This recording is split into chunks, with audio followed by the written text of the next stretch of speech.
There are men who capitalize on the fear of the times to gain a following.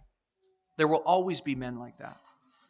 False teachers, false messiahs, who in times of turmoil, and this is in your notes so you can fill in the blanks, it is in times of turmoil when the imposters always show up.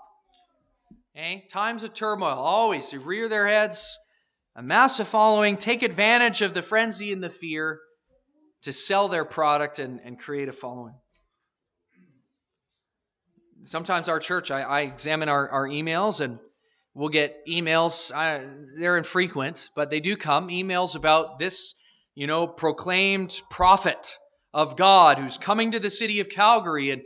And when he comes to the city of Calgary, everybody should come because he's going to show healings and he's going to heal people and he's going to relate all the presidents and the different forms of powers to the various beasts in Revelation.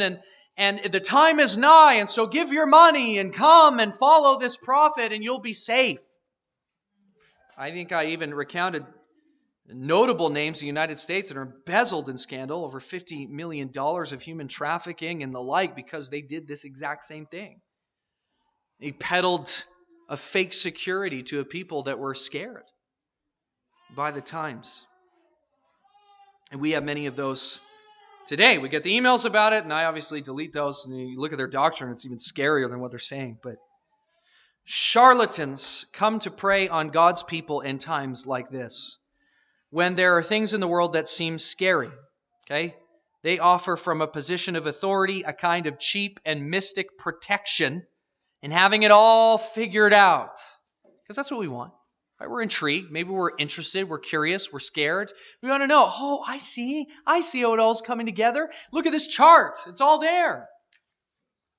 They offer this false sense of security, but it's ultimately a ruse and a sham to get you away, and it'll lead you away from trusting in Christ, from His authority to another. And this is what happens because people are looking for that kind of confidence in a tumultuous period. We've got to be careful. We have to be careful, church. There are lots of voices out there today, and particularly today because of the usage of the internet and social media. You want access to a weird, odd theory. Well, you can find it. There's millions of them out there. We need to be careful to what we're intaking in all of this.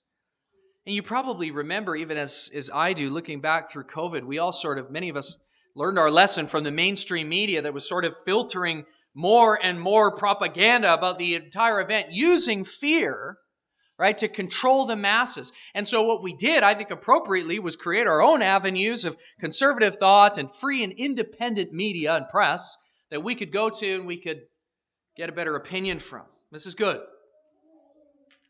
But there are a lot of conservative voices out there, and some that I'm convinced today are doing the exact same thing that the left's media are doing, but on the right side. They're fear-mongering people.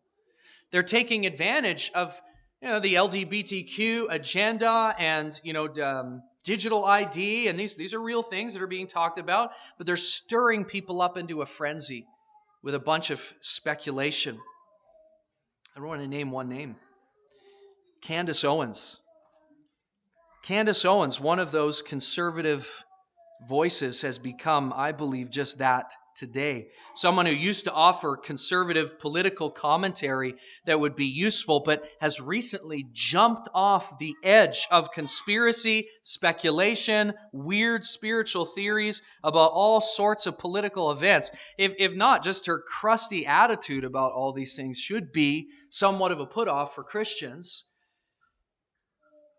But then all of the theories, getting lost, going off the rails with all sorts of stuff, offering a form of solace, right? A form of solace that has the guise of conservatism, right? Has some solidity in the chaos. After all, when we use the example of Candace Owens, she's very confident. Right? She seems to know what she's talking about. But don't get lost in it. Don't get lost in it. Isaiah 8:12 through 13.